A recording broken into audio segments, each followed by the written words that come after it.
मुस्लिम देशों का एक संगठन है जिसका नाम है the Organisation of Islamic Cooperation यानी OIC। इस संगठन में 57 ऐसे सदस्य देश हैं जो इस्लाम मजहब को मानने वाले देश हैं। इनमें कई बड़े और कई छोटे देश हैं। इनमें पाकिस्तान जैसा न्यूक्लियर पावर वाला देश भी शामिल है, तो इंडोनेशिया जैसा करीब 25 करोड़ की जनसंख्या वाला देश भी इसमें शामिल है। लेकिन सवाल यह है कि क्या इन 57 मुस्लिम देशों में ईरान अब सबसे पावरफुल देश बन गया है? ये सवाल हम इसलिए उठा रहे हैं क्योंकि पिछले कुछ वक्त से ईरान जिस तरह से अमेरिका और उसके सहयोगी इजराइल के खिलाफ अपना झंडा बुलंद कर रहा है, उसे ये देश कर ये अंदाज़ा लगाया जा सकता है कि ईरान की पावर अब कुछ इस तरह बढ़ गई है कि उसे अमेरिका जैसी सुपर पावर से टकराने का खौफ भी नज़र नहीं आ रहा है। मिडिल ईस्ट के इलाके में फ़िलिस्तीन एक ऐसा मसला रहा है जो कई दशकों से मुस्लिम देशों और इजराइल के बीच की दुश्मनी को ख़त्म नहीं होने देता। ये एक इमोशनल मसला है। इस मसले को लेकर अरब देश मिलकर इजराइल के खिलाफ 3 बार युद्ध भी लड़ चुके हैं और तीनों बार हार चुके हैं। पिछले साल जब हमास की हिमाकत के जवाब में इजराइल ने गाज़ा पट्टी पर चढ़ाई की थी तो पूरी दुनिया के मुस्लिम मुल्कों ने इसका विरोध किया था, लेकिन ज़्यादातर देशों का विरोध सिर्फ जवानी जमा खर्च से ज़्यादा सीमित आगे नहीं बढ़ सका और जवानी जमा खर्च तक ही रहा, यानी कि उन्होंने सिर्फ बयानबाजी ही की, उसके अलावा कुछ नहीं किया। लेकिन ईरान का विरोध बाकियों से अलग था।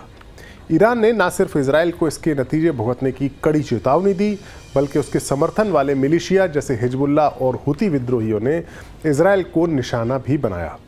अमेरिका को भी इस बात की पूरी आशंका है कि मिडिल ईस्ट में अगर कोई मुल्क इजराइल को टक्कर दे सकता है तो वो ईरान ही है।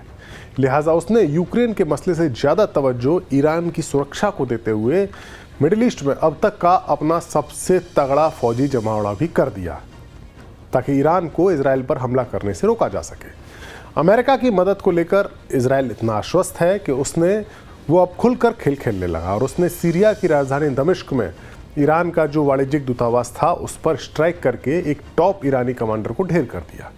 इजराइल की इसी हिमाकत के जवाब में अब ईरान अपने इंतकाम की तैयारी कर रहा है और इसी बीच ये खबर भी आ गई कि ईरान के पास अब इतना न्यूक्लियर बारूद इकट्ठा हो चुका है, यानी इतना जखीरा, इतना ईंधन इकट्ठा हो चुका है कि वो एक हफ्ते के भीतर 3 परमाणु बम बना सकता है। अभी तक इस्लामिक मुल्कों में बस पाकिस्तान ही एक ऐसा देश है जिसके पास परमाणु बम बनाने की क्षमता है या जिसके पास न्यूक्लियर पावर मौजूद है। अब अगर ईरान के पास भी ये शक्ति आ जाएगी तो फिर वो इस्लामिक दुनिया में पाकिस्तान को पीछे छोड़ देगा, क्योंकि परमाणु हथियार के अलावा भी ईरान की फ़ौज के पास काफ़ी ताकत है, जिसमें उसकी मिसाइल और ड्रोन पावर भी शामिल है। ईरान ने बीते कुछ सालों में अपनी मिसाइल पावर में ज़बरदस्त तरीके से इजाफा किया है और आज वो इस पोजीशन में पहुंच चुका है कि उसकी मिसाइलें इजराइल के साथ साथ मिडिल ईस्ट में मौजूद अमेरिकी ठिकानों को नेस्तेनाबूद करने का मादा रखती हैं। ईरान के पास अलग अलग तरह की, अलग अलग कैटेगरी की 9 मिसाइलें हैं जिनकी जानकारी मीडिया में बाहर आई है।